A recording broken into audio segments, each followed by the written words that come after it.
샬롬 샬롬 샬롬 샬롬. 하나님 사랑합니다. 여러분 주 안에서 사랑합니다.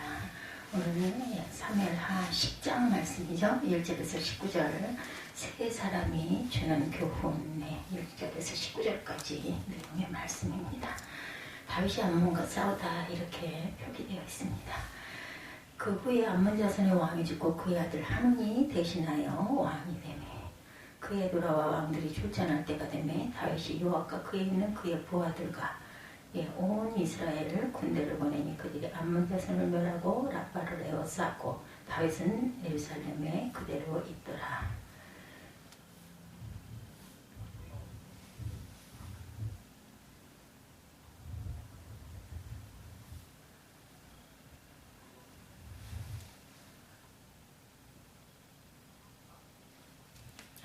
그 후에 암몬 자손의 왕이 죽고 할렐루야 샬롬 하고 인사합니다. 할렐루야 샬롬 샬롬 샬롬 샬롬 샬롬. 하나님 사랑합니다. 여러분 주 안에서 사랑합니다. 사무엘하 10장 1절에서 19절 내용이죠. 세 사람이 주는 교훈 무엇인지 봅니다. 그 후에 암몬 자손의 왕이 죽고 그의 아들 한운이 대신하여 왕이 되니 다윗이 이르되 내가 나하스의 아들 한운에게 은총을 베풀 때 그의 아버지가 내게 은총을 베푼 것 같이 하리라 하고 다윗이 그의 신하들을 보내 그의 아버지를 조상하라 하니라. 다윗의 신하들이 암몬 자손의 땅에 이르매 암몬 자손의 관리들이 그들의 주 한운에게 말하되 왕은 다윗이 조객을 당신에게 보낸 것이 왕의 아버지를 공경함인 줄 아시나이까. 다윗이 그의 신하들을 당신에게 보내 이 성을 엿보고 탐지하여 함락시켜보자 함이 아니니까. 조상을 온 게 아니라 이 성을 엿보고 이 상을 멸하게 하려고 왔다. 이렇게 신하들이 말합니다. 4절에 이에 하느니 다윗의 신하들을 잡아 그들의 수염 절반을 깎고 그들의 의복에 중동볼까지 자르고 돌려보내매 사람들이 이 일을 다윗에게 알리니라.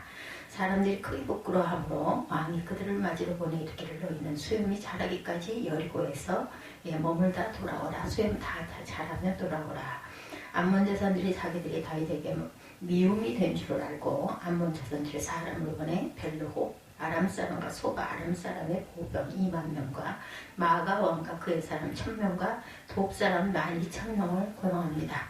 용병을 쓰죠. 그래서 암몬과 싸우게 되는 그런 내용입니다. 7절에 다윗이 듣고 요압과 용사의 온 무리를 보내매 암몬 자손은 나와 성문 어귀에 진을 쳤고 소바와 룹 아람 사람과 돕과 마각 사람들은 따로 들에 있더라. 요압이 자기와 맞서 앞뒤에 친적진을 보고 이스라엘의 산발한 자손에서 엄선하여 아람 사람과 싸우려고 진치고 그 백성의 남은 자를 그하고 아비새의 수하에 맡겨 암몬 자손과 싸우려고 진치게 했다. 그래서 전쟁이 시작이 됩니다. 암몬 자손의 왕에 대한 조상을 하려고 했는데 그만 그들이 오해를 해가지고 전쟁이 일어나는 내용이죠. 사무엘하 마지막 19절에는 하다데셀에게 속한 왕들이 자기가 이스라엘 앞에서 패함을 보고 이스라엘과 화친하고 섬기니 그러므로 아람 사람들이 두려워하여 다시는 암몬 자손을 돕지 아니하니라. 이렇게 이런 결과가 참패함을 보고 이스라엘과 화친하고 섬겼습니다. 그리고 아람 사람들이 두려워해 다시는 암몬 자손을 돕지 않았다. 이 일 후에 암몬 자손의 왕이 죽고 그 아들 한운이 뒤를 이어 왕이 되죠. 그래서 다윗이 말합니다. 한운의 아버지 나하스가 내게 잘해 주었으니 나도 그의 아들 한운에게 은혜를 갚아야 되겠다. 다윗이 애도의 뜻을 전한다고 왕께 사람을 보낸 것이니 왕의 부친을 존경해서 그러는 것이라고 생각합니까? 신하들이 이런 잘못된 간언을 함으로 인하여 전쟁이 일어나죠. 그리고 사람들을 그냥 돌려보내지 않고 가서 조상을 갖는 사람들을 수염을 깎고 옷을 중동볼까지 잘라가지고 수치를 드러내가지고 보내는 바람에 그만 전쟁이 일어나는 일. 다윗은 이 소식을 듣고 용사들로 구성된 온 군대를 요압과 함께 보내죠. 그리고 나머지 군사들은 자기 동생 아비새에게 맡겨 암몬 자손을 상대할수록 진을 치게 합니다. 그리고 요압이 말합니다. 아람 사람들이 너무 강하면 네가 나를 구하러 와라. 동생 아비새에게 뒤에다 맡겨놓죠. 그리고 너무 강해서 어려워지거든. 내가 나를 구하러 오라. 그러나 암몬 사람들이 우리 백성과 우리 하나님의 성들을 위해 용감하게 싸우자. 여호와께서 좋게 여기시는 대로 행하실 것이다. 하나님이 하실 것이다. 그러고 나서 요압과 그의 군대가 아람 사람들과 싸우기 위해 진군하자 그들은 그 앞에서 도망쳐 버렸다. 아람 사람들이 도망치는 것을 본 암몬 자손도 아비새 앞에서 도망쳐 성 안으로 들어가 버립니다. 그래서 요압은 암몬 자손과의 싸움을 멈추고 예루살렘으로 돌아오죠. 아람 사람들은 자기들이 이스라엘에 패한 것을 보고 온 군대를 다시 집결시키고 하다데스라는 사람을 보내 강 건너에 있던 아람 사람들을 불러들입니다. 그리고 그들은 헬람으로 갔고 하다데스의 군사령관 소박이 그들을 이끌었다. 다윗은 이 소식을 듣고 온 이스라엘을 소집해 요단강을 건너 헬람으로 갑니다. 아람 사람들은 다윗을 대적해 침을 치고 그와 싸웠으나 그들은 이스라엘 앞에서 도망치기에 바쁘죠. 다윗은 아람의 전차 탄 사람 700명과 기마병 4만 명을 죽였고 군사령관 소박을 쳐서 그 자리에서 죽입니다. 하다데스에게 속했던 모든 왕들은 자기들이 이스라엘에 진 것을 보고 이스라엘 사람들과 화해한 후에 그들을 섬기고 그 후 아람 사람은 이스라엘에 들어와서 다시는 암몬 전선을 돕지 않았다. 이렇게 15절 마지막으로 끝이 나죠. 예, 우리가 다윗처럼 여기서 우리가 느끼는 교훈입니다. 은혜에 보답합시다. 다윗은 암몬 왕 나하스가 죽고 그의 아들 한온에게 은총을 베풀려고 하죠. 그 이유는 나하스가 생전에 다윗에게 은혜를 베푼 적이 있었기 때문에 그 은혜를 갚기 위해서였었는데 다윗은 암몬의 사절단을 보내 조문하고 한온을 위로하고자 했지만 다윗은 받은 바 은혜를 기억하고 기회 있는 대로 은혜를 갚는 사람이었지만 그것을 그들은 받아들이지를 못하죠. 예, 오해를 하고 의심을 합니다. 다윗은 시편 103편 2절에서 하나님이 주신 모든 은택을 잊지 말지어다 라고 고백합니다. 또한 시편 116편 12절에서도 내게 주신 모든 은혜를 무엇으로 보답할꼬 이렇게 고백하죠. 다윗은 하나님께 받은 은혜를 갚기 위해서 성전을 지어 바치려고도 합니다. 다윗은 사울의 아들 요나단에게 받은 은혜를 잊지 않고 기억을 하죠. 왕이 되어 나라가 평안하게 되었을 때 자손을 찾아서 무비보셋에게 할아버지 사울의 재산을 되찾아주기도 하죠. 그리고 왕자들이 다윗의 식탁에서 함께 밥을 먹듯이 무비보셋도 다른 왕자들과 똑같이 자신과 함께 밥을 먹도록 대우해 줍니다. 우리도 다윗처럼 받은 은혜를 기억하고 은혜를 갚는 사람들이 되기를 원합니다. 한온처럼 절대로 어리석은 자가 되서는 안 되겠죠. 다윗이 암몬 왕 한온에게 조문단을 보내서 그의 부친 나하스의 죽음을 애도하고 위로하려고 했어요. 그런데 암몬 족속의 방백들이 다윗의 진심을 받아들이지를 못합니다.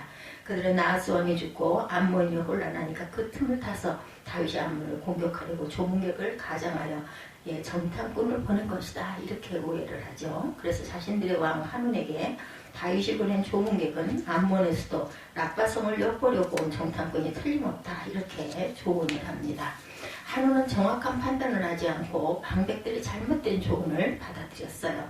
그래서 그는 다윗이 보낸 조문객들을 붙잡아 수염 절반을 자르게 하고 의복에 중동 볼기지 허리춤까지 옷을 잘라버리게 해 이렇게 하죠. 유대인들의 기르는 수염은 남자로서의 위엄을 표현하는 것인데 그것을 잘라버렸을 뿐만 아니라 입고 온 의복까지 잘렸으니 체면이 이만저만 구겨진 것이 아닙니다.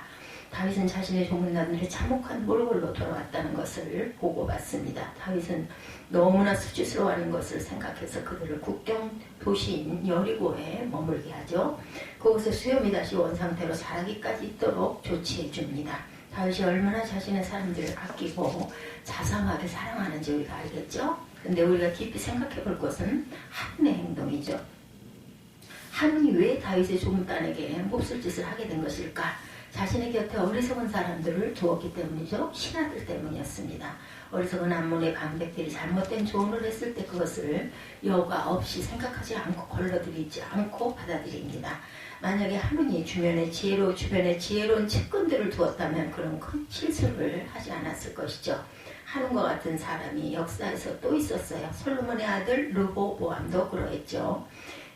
르호보암은 왕이 된 후에 백성들이 부역과 세금을 줄여달라고 간청했을 때 고민하죠. 이때 원로 대신들은 줄여줍시다 라고 얘기를 했는데 그러면 당신을 존경하고 잘 따를 것입니다. 르호보암은 원로 대신보다는 자신과 함께 자란 젊은 대신들의 말을 받아들이게 되죠. 그들은 솔로몬 때보다 더 무거운 부역과 세금을 매기라고 조언을 했습니다. 그래야 왕을 무서워하고 따를 것이다. 이렇게 하는 바람에 그만 나라가 반으로 잘라지는 남과 북으로 잘라지는 역사가 일어나죠. 로보암의 어리석은 친구들의 조언을 따라서 모범 부역과 세금을 백성들에게 내리죠. 그래서 이스라엘 10지파는 헤브라임 지파를 중심으로 해서 떨어져 나가 자기들만의 왕국을 세우죠. 그게 바로 북이스라엘 왕국입니다. 만일 하문이나 르호보암이 자기 옆에 지혜로운 사람을 두었다면 올바른 판단과 선택을 했을 것입니다. 그들의 삶은 형통하고 또한 평안했겠죠. 그렇지만 두 사람은 정반대의 길을 가고 말았어요. 그러므로 우리는 인생에서 내 옆에 지혜로운 사람을 두어야 합니다. 그들로부터 지혜로운 조언을 들어야 되겠죠. 히브리서 3장 13절입니다. 오직 오늘이라 일컫는 동안에 매일 피차 권면하여 너희 중에 누구든지 죄의 유혹으로 완고하게 되지 않도록 하라. 하나님의 자녀들은 지혜와 성령이 충만한 믿음의 권속들과 날마다 교제하기를 힘써야 합니다. 제일 먼저는 믿음의 부부, 믿음의 가정 안에서 함께 기도하고 권면해야 되고, 그리고 교회를 통해 믿음의 형제 자매들을 교조하기를 힘써야 되죠. 올 한 해는 어느 해보다 믿음의 사람들과 교제하기를 힘쓰는 저와 여러분들이 됐어야 합니다. 세 번째, 요압처럼 지혜로운 사람이 되어야 되겠죠. 요압은 다윗의 명령을 받들어 암몬 군대와 맞서 싸우기 위해서 나아갔습니다. 요압은 암몬 군대가 자국의 군대와 아람 족속에게 돈을 주고 산 용병 군대로 이원화되어 있는 것을 보고 이스라엘의 군대 또한 두 부대로 나누어서 대응합니다. 자신이 이끄는 부대는 아람 용병 부대와 맞서 싸웠고 아비새는 암몬 군대와 맞서 싸웠어요. 그리고 요압은 용이 지도하게 이런 작전을 잘 짰습니다. 만일 싸우다 한쪽의 부대가 적군에게 밀리면 얼른 지원병을 보내서 서로 돕기로 하죠. 요압은 전장 상황에 맞게 지혜롭게 부대를 지휘하였고 작전은 성공하죠. 요압은 그게 다가 아니었습니다. 요압은 사람들에게 할 수 있는 최선의 노력을 다하고 나머지는 전적으로 하나님께 맡기겠다. 아비새가 한 말을 묵상해 봅니다. 사무엘하 10장 오늘 본문 12절이죠.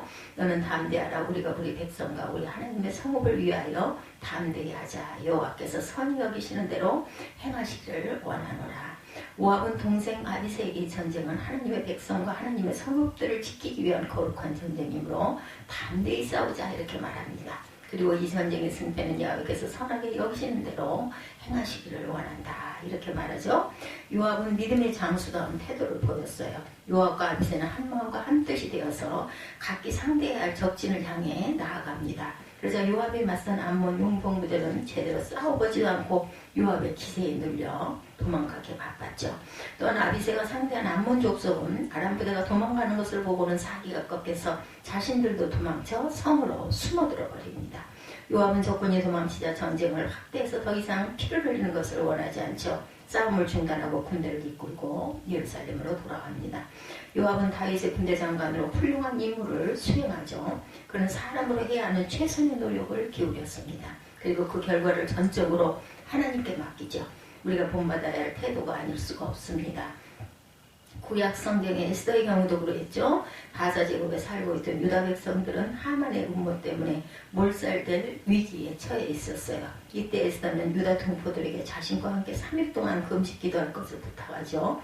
그리고 3일 후에 에스더는 죽으면 죽으리라는 각오로 왕 앞에 나아가죠. 그 결과 하나님은 에스더의 기도를 들어주시고 그를 통하여 유다 온 백성들을